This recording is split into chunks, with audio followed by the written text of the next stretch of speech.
Hello everyone, welcome back to the channel. Today we're doing a reaction to another nostalgia critic. And today we're going to be doing a reaction to his Terminator 2 Judgment Day. Now, if you've seen my last one, obviously I'd seen Terminator, but anyway, if you guys liked that video and you subscribed, then I hope you guys will do the same today, slaughtering that like button and absolutely massacring that subscribe button. And so without further ado, let's do this. 3, 2, 1. This episode brought to you by HelloFresh. Delicious pre-measured HelloFresh. ingredients and simple chef-made recipes delivered to your doorstep every week. I think I need something like that because I don't normally eat all that well. Or at least I feel like I don't. Oh no. Terminator month. Hello, I'm the Nostalgia Critic. I remember it so you don't have to. Apologies, you've caught me in the middle of kind of an embarrassing therapy session. Now, Critic, there's nothing wrong with therapy. But this just seems so silly. Critic, as the world's most sought-after first-world problem psychiatrist... Dr. Penny. Dr. Pity, your 5 o'clock says her best friend didn't like her Instagram post. Tell her that's a Class 2 emergency. I'm only taking Class 3s for now. I just have what seems like a little problem, but I just know I'm blowing it out of proportion. Dr. Pity, your 6 o'clock says a Starbucks barista got his name wrong. Move him up to 4. How do you deal with something like this? Well, have you portrayed yourself as both the hero and the victim? Yes. Have you complained on social media instead of talking to friends? Of course. Have you declared your life as just like that drama Curb Your Enthusiasm? Yes, Oh, I've done God. all of that. Dr. Pity, your 2 o'clock says they saw a black person in the park. And? That's it. Tell her to drink a bottle of Raid and all will be right with the world. Doctor, Oh is there any my hope for me? god. Well, I don't think you've said yet what the actual problem is. Oh, yes, of course, sorry. You see, I started Terminator month, and Terminator 2 might be too perfect a movie for me to critique. Oh god. Did you hear that prescription of Raid I gave earlier? Yeah. So you probably wouldn't fall for that. I'm gonna say no. Ah.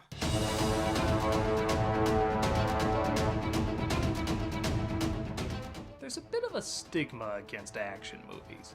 Oh, not from the general public, they're popular as hell. I'm talking about with critics and film historians. While everyone agrees they're often a lot of fun, they're not given much attention as great art. There are some that break the mold, pushing complex stories and characters, but for the most part, action films are seen as just an enjoyable waste of time. This is a shame because 1991's Terminator 2 Judgment Day is about as flawless an action film as you can get. Big on mind-blowing ideas? Not especially. Characters as complex as Tennessee Williams? I wouldn't go that far. But think of comedies that Buster Keaton and Charlie Chaplin did. Some are deep and meaningful, but others just give people a good time in the most spectacular way, and they're hailed as classics. Terminator 2 is a classic in the same way. It pushes the envelope not just in technology, but also stunts, imagination, and clever storytelling. It's one of those films that's hard to find anything wrong with it. And this is a movie that stars the Jingle All the Way guy as an intimidating killing machine. With an accent Exactly. nobody ever questions. I enjoy using comedy as a means to review something because I think it can offer a unique and interesting point of view. Exactly. But I'm not gonna lie, it's gotta be tricky using comedy to review something that I think is virtually flawless. Well, Critic, the answer is clear. Just do your best to review it. You think so? Yes, if it doesn't work, the internet is always open and kind. I'm sure they'll forgive you. That's true. I wouldn't say that the internet is always open and kind. There's been a couple times where Jordan and I, or Dr. mainly Pity, me, your have 1 been o'clock says you have to make ridiculed. small talk, and you know what you're So, talking I mean... Cancel all my appointments. I'll see him right away. Yes, Doctor. Hello? I'm listening. She said she never saw any of my movies. I didn't know what to do. Let's take a look at what I consider an action masterpiece. This is Terminator 2 Judgment Day. The film opens familiarly enough with the future still being in ashes. I think this film had a bit more of a budget than $6.5 million this time. 3 billion human lives ended on August 29th, 1997. We didn't think releasing Air Bud would have this big an effect. Oh my The god. film does a good job catching you up and honestly works as a standalone sequel. Many people, including myself, saw this one prior to the first film. My only criticism, it does way too good a job making me want to play the arcade game again. I could have gone to college twice with the amount of quarters that thing guzzled. Skynet sent 2 Terminators back through time to destroy the leader of the human resistance, John Connor. Oh, whoops, our bad. This resistance is led by John Walsh. Police need your help to find a convicted killer. Oh god. Credit sequence of, again, truly unforgettable imagery. We cut to 1991 where the Terminator, played again by Schwarzenegger, is sent back to, well, do some shopping.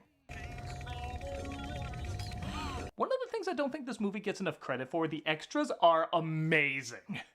I mean, even in the best movies, you find some actors who say a line a little weird, but everybody in this is 100% believable. Most films would have everybody react the same way to something like this, but everyone has a unique reaction. Some are shocked, some are confused, many aroused. Told you we were having Austrian Wiener Schnitzel tonight. Oh my god. Takes the clothes from one of the bikers and... Let me make it clear, there was a time when this song was not only used for kid troublemaker movies. And this was after that. The You Could Be Mine song was a better choice. Like before, somebody else is sent back, the T-1000, played by Robert Patrick. This film does a good job tricking you into thinking Arnold is still the bad guy and Patrick is the human hero. Notice, it just looks like he knocks out the cop. We don't know he can change into anything. The clothes you assume he stole as opposed to shapeshift, and even his mannerisms are a lot more human compared to the other Terminators. He's a good-looking boy. Do you mind if I keep this picture? No, go on. For a lot of people, it's a legit surprise when Arnold says get down, as up to that point, you could easily see either as the hero or villain. This brings us to a young John Connor, played by Eddie Furlong, whose step-parents are not thrilled about his rebellious ways. I swear I have had it with that goddamn kid. Todd! What? He hasn't cleaned that room of his in a month. Well, you did brownface and aliens. Nobody's perfect. Please insert your stolen card now. Withdraw 300. Yes! Little does he know his best friend utilizes this hacking technique to become the world's youngest millionaire. Morning, Sarah. We're then reintroduced to Sarah Connor, played again by Linda Hamilton. And you know how in the last film the psychiatrist said this? This is great stuff. I could make a career out of this guy. Well, I think he did, as he's now one of the head honchos in this mental institution and is probably making even more money on the committed Connor saying the exact same thing.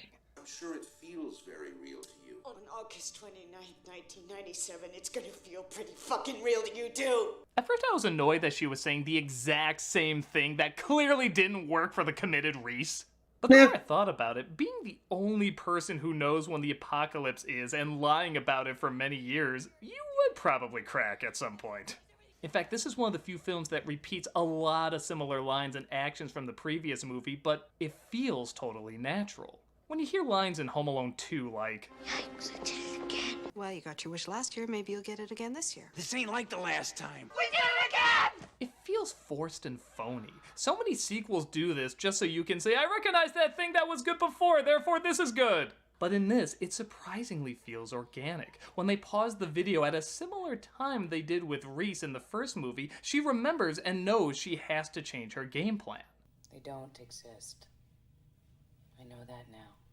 When Arnold says, Come with me if you want to live. it shows her he's the good guy, but in the most ironic form as what was trying to kill her in the last film. Even the climax, driving 2 vehicles, they crash and they have to get 2 new vehicles, resulting in a surprise climax when you think it wrapped up. All of this works because so many of the roles are flipped, like they all have a chance to relive these moments and do them right, redeeming themselves and even the future of humanity. There's only one that feels a little gimmicky. I'll be back. Would you be happier with Talk to the hand. million stars? With that said, their actions don't always work, as Sarah pretends the Terminator is a delusion, but the doctor isn't falling for it. I don't see any choice but to recommend you stay here for another 6 months. Let's see what happens when we take away the puppy. Meanwhile, at the mall, the Terminator and T-1000 search for John, and I'm not gonna lie, I really wish I could have seen the scene where Arnold bought those roses. Yes, I would like a dozen roses, please. Here you go. That's me. It'll be $18. Wrong. John plays Afterburner. Oh, my bad. Star Commando. I always confuse the two. As his friend notices, a cop is scoping for him. Man, there's this cop scoping for you. Check it out. They found out what we did at Camp Anawana. I don't wanna. Anyone else grow up hating this kid? You had one line, and you used it to be a narc. Enjoy your stitches. Oh, and you think Batman was the biggest sellout for McDonald's? How about a scene for the Guns N' Roses video that literally has Guns N' Roses? Hell yeah! Literally putting The Weeknd at Bernie's. Hey, hey! Get down.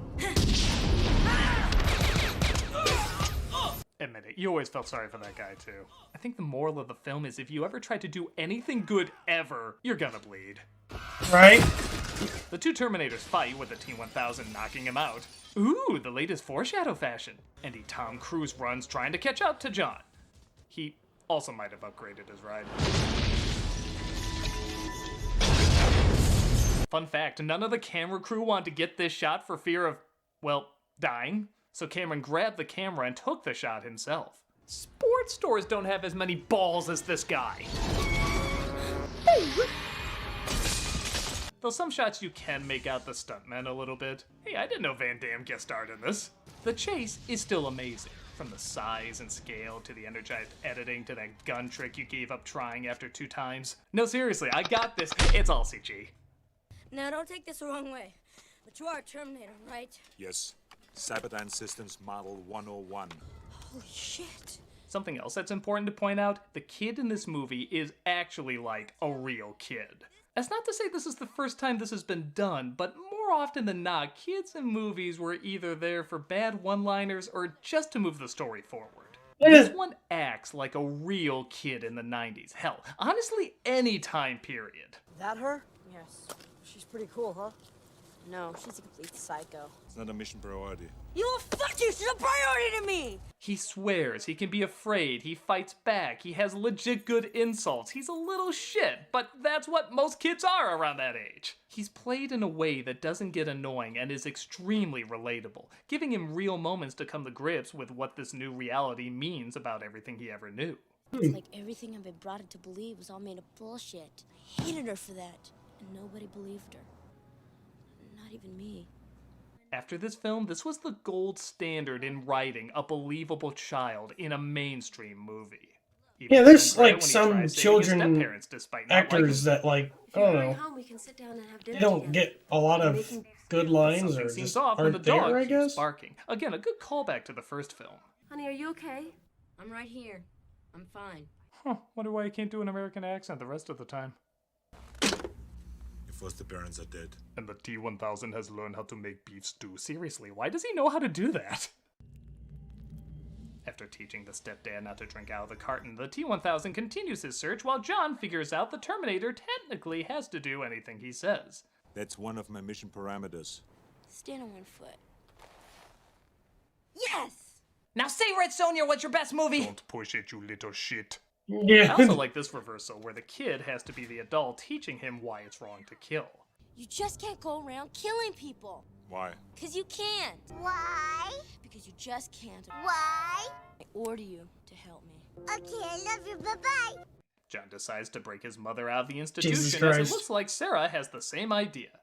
After this weird scene.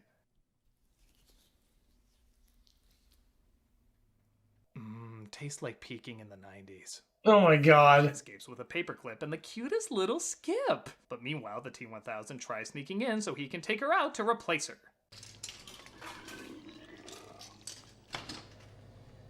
That's fucking creepy, man. Did I mention the CG in this really holds up? Sometimes it looks a little shoddy, but for friggin' 1991, this looks better than some CG effects you see today. Hey, I got a full house. Wait until I tell Mr. Clamp.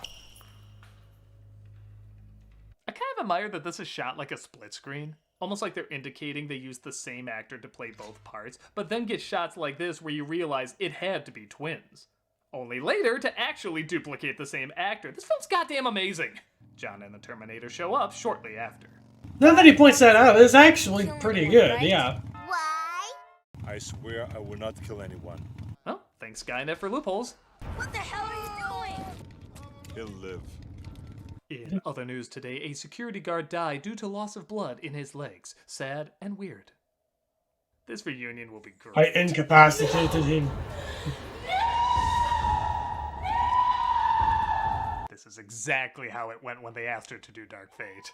Help her! Wait here. He shoots her in the legs. She'll live. I like that all these guys are clearly knocked out hard, but the security guard is given this treatment. Well, I'm down for the count. Oh, who am I kidding? I'm just not paid enough to deal with shit like this. It's okay, Mom. He's here to help. It's okay. John convinces her that it's okay until it's not okay. Meanwhile, the internet is like, that's good, but it needs more Homer and a bush. As good as the CG effects are, the practical effects are even more mind-blowing, as every time the T-1000 is torn apart, it's always a practical effect. That means this, and even this were all shot in front of the camera. For as groundbreaking as the CG is, they knew they had to combine it with other effects because the eye would get too used to it and would start to look phony. Like, sadly, so much CGI has today because it's been so overused. They fight off the T-1000 and don't take any chances with parts left over.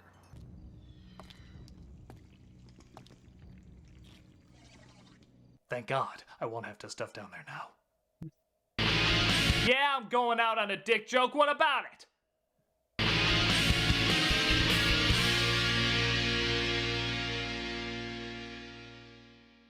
God bless.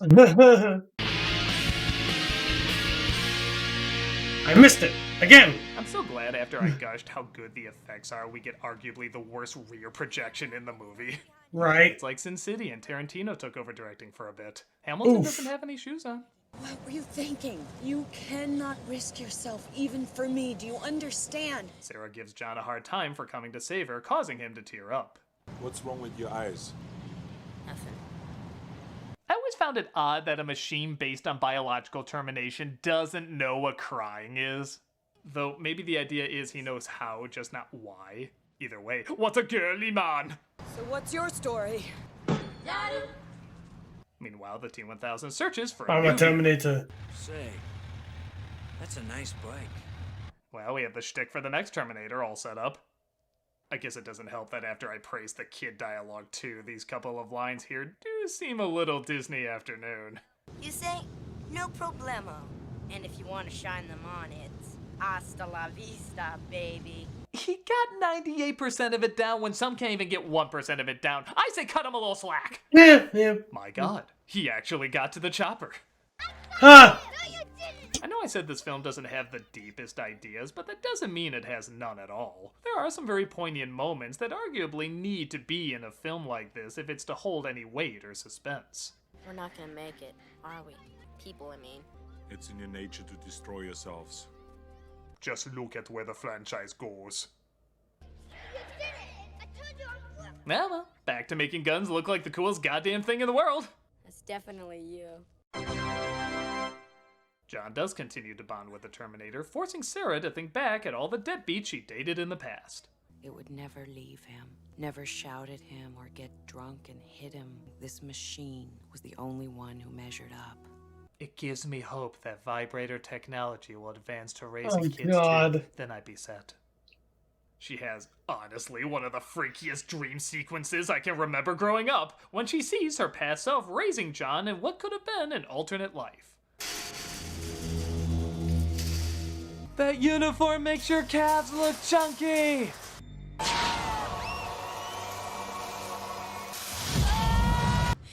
Oh. Okay, I did that for a reason. To show that a quick cut could still be effective. What's interesting about Cameron, though, is he not only takes it several steps further, but it's several expensive steps further. It isn't just a bright light. It's people set ablaze, the city explodes, countless models are fried, people are nuked into ashes, and even blowing up one of the leads isn't enough. You gotta see her goddamn skeleton. I can't fathom how much a scene like this cost that easily could have been edited out. But you do remember it more, and these images constantly remind you what's at risk and why so many of the grislier scenes are justified. So much so that Sarah's going after the man who's developing the Skynet technology based on the pieces the first Terminator left behind, Miles Dyson, played by Joe Morton. Oh, they also cut the car chase budget down quite a bit. That's right. Stop him before he's a part of a horrible monstrosity! John and the Terminator show up and try to stop her. Yeah, Blues Brothers 2000. Go through with the act. Look at me, Mom. You should have stopped at Blues You Brothers. got the wrong house. This is Miles Tyson from the Frozen Meats Company. On the plus side, we might leave with some buffalo chicken dip. It'll be okay. I'll be okay. I'll figure something out, okay? I really dig this moment where, again, the roles are switched and John has to be the parent for a moment, comforting her. Quite different to how she's been treating him throughout half the film. But let's face it, what you remember about this scene is the arm moment. My God, these effects! Again, you know this would all be done with CG today, but knowing they built that arm to look like a real human arm and have an operating mechanical arm under it in the same shot? It's insane the attention to detail this movie has. Now listen to me very carefully. Put the cookie down. Dyson up to speed, and it's decided they're all gonna destroy the Skynet technology before it has a chance to destroy humanity. Unfortunately, the guards spot them and they call in as many cops as possible, leading to one of the funnier lines in the movie. We got company. Police?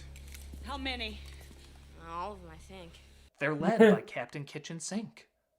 The Terminator says he'll take care of them without killing anyone. And I had to cross my legs for this scene because this moment gets me so friggin' hard.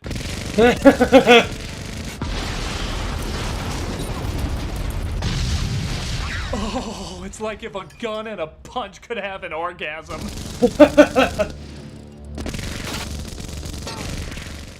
Something about we're not gonna make it. Violence will be our downfall. Whatever. Guns, guns, guns! No, no, no! They're set to blow up the place, but are stopped before setting it off. Well, that's a 1991 LA cop moment. The others escape, leaving Dyson's literal last breath setting off the explosions. Again, I legit feel bad whenever somebody dies in this movie. It's like the anti-Wachowski method. The T-1000 works his way in, though, as they work their way out. Get down on the floor, face down! Down on the floor, now! Funny, you didn't give that warning to the unarmed man upstairs, but the guy literally covered in bullets? We should follow the book on this one. Right? Exactly. An Amazon delivery truck and they drive off, with a T-1000 not far behind. Get out. Oh, my wife died fighting a Capri Sun commercial!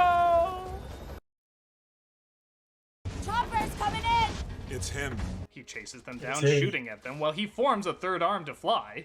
At least, I hope that's a third arm. And again, we partake in one of the coolest action scenes ever.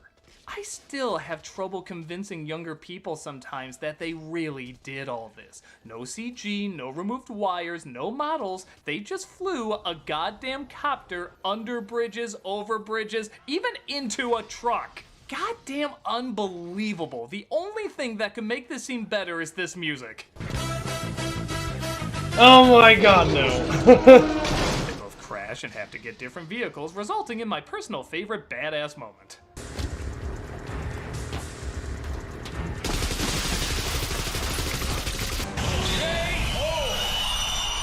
The T-1000 gets frozen from the liquid nitrogen truck he was driving, leading to a line so famous, I don't think it needs any introduction. What killed the dinosaurs? The Ice Age! Kids quoted that for years. But the heat starts to melt the pieces together. I never got why they couldn't just kick them somewhere else. And they tried to get their injured selves to safety. Oh, come on, Mom, get up, get up! It's funny, I always assumed the T-1000 was acting cocky, taking his time, but this dude was frozen. Maybe he's still just thawing out. Yeah, that's the thing I did anyway. The T-1000 kills the Terminator, but he has a backup the T-1000 didn't know about? Alright. And he tries to take Sarah's form to trick John. Which one do I shoot? Oh, good. One of them will do it for me. They almost knock him into the lava, but no more bullets. Oh, no, no, no. I can have quips too. But the Terminator, of course, arrives in time and blows him to hell, which I think is where you would see some of this imagery. I also love this weird-ass sound it makes that it's never made before. Did it step on a hive of spider witches? What was that? Yeah. I like he tries to replicate everything he's transformed into to try and figure a way out, and it also makes some hauntingly surreal nightmare fuel. Why couldn't this be the Navi's design? Now that would look truly alien. We like to thank James Cameron for becoming Terry Gilliam for a few minutes. I need a vacation. And Joss Whedon. They burned the material that could give birth to Skynet. Hey, what about the other arm? Don't worry about it, the sequels don't. But it's revealed that it'll never be fully prevented unless the Terminator himself is terminated. I know now why you cry, but it's something I can never do. I just learned to do comedy. Tears is not part of the Arnold package. He's slowly lowered into the lava, Alien 3 finally knows what to rip its ending off of, and even gives his own Siskel Niebuhr review of the movie going down. It's okay, honey, we'll just buy you a new Terminator. Or a GoBot or something. The film ends with the uncertain future rolling ahead. Not sure if what they did will save humanity or not. Which is quite different from the original ending they had, where they clarified the future is 100% safe. 1997 came and went. Nothing much happened. Michael Jackson turned 40. He looks like he has 10 more years in him.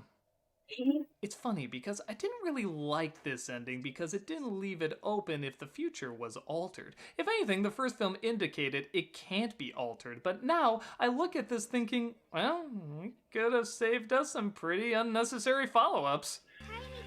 Yeah. Because if a machine can learn the value of human life, maybe we can too. I think people would have seen it as corny if it stopped here, though, so maybe it's a pick-your-poison type deal. For me, though, Terminator 2 is about as perfect an action film as you can get. Yeah. Because it isn't just the action that's so good in it. Its acting is fantastic. I'm kind of shocked no Oscar nods ever came out of it. The direction is poignant, the callbacks are earned, the threats feel real, the effects are still brilliant, and everybody in it is charming and likable. Anytime it starts to lean towards something maybe a little too silly, it balances out with the intimidating moments that are intense and suspenseful. The same way the first Terminator was chosen by the Library of Congress to go into the National Film Registry to be preserved, I think this film should too. It's not one of the Citizen Kanes of drama, but I would argue it's one of the Citizen Kanes of action, and action does play a big part in entertainment. It's timeless in so many ways great films should be timeless, and despite it still being massively popular, I think it deserves more respect for the impact that it had. So Exactly. Keep watching it, keep talking about it, and let's never let the respect for this amazing movie ever die. I'm a nostalgia critic guy, remember, so you don't have to. Okay, bye. You just can't go around killing people. Exactly. You can't just go around killing people. You know. Oh. But anyway. I'm just going to talk over Doug here for a minute. And like I've probably said in like previous videos and stuff, he's really good about different organizations and charities and stuff like that. But anyway, again, if you guys like this kind of content, go ahead, like, subscribe, let us know, and also leave a comment. If you, I don't know, if you've seen the film or, you know, have your own thoughts about it, go ahead and leave us a comment as well. Also, if you like extra content, well, we have YouTube membership and we have Patreon. And when you join either one of those, you also get recognition. You get recognition at the end of each and every one of our videos, and don't forget to hit that bell icon so you'll always be notified when Jordan and I upload. And until next time, bye bye. Hello, and welcome back to the channel. Today, we're going to be doing a a reaction. Oh, wow, I can't hear myself. Today, we're going to be doing a reaction to. Perfect. Okay, cool. I just wanted to make sure that my mic was like not flubbing up as usual. Scoot that. I'm sorry about that. I'm terrible at this. Crap. I really haven't done this in a while. Oh my gosh, my camera's terrible. I'm sorry, guys. Okay, I think we're better. Jordan's gonna, like, flay me for this.